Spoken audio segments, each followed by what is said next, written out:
Главбетон. Товарный бетон и цемент навалом и в мешках от производителя.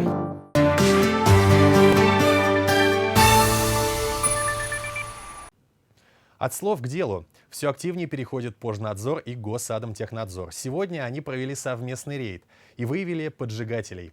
Штраф придется заплатить жителям деревни Есипово, а их, между прочим, уже предупреждали.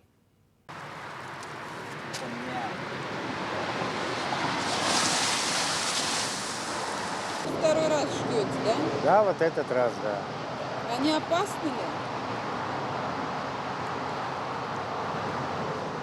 Раз не сгорели, живы, Понимаете, положили. что это опасно, что это делать нельзя?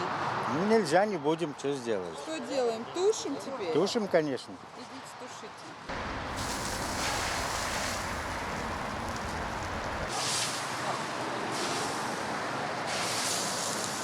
В ходе рейда мы сегодня в деревне Есипово выявили факт сжигания мусора, что запрещено. За данный вид нарушений предусмотрен административный штраф в размере от 4 до 5 тысяч на физических лиц и до 500 тысяч на юридических лиц. То есть штраф вы не хотите платить? Денег нет. Или все-таки, что это опасно? И опасно, и штраф платить неохота.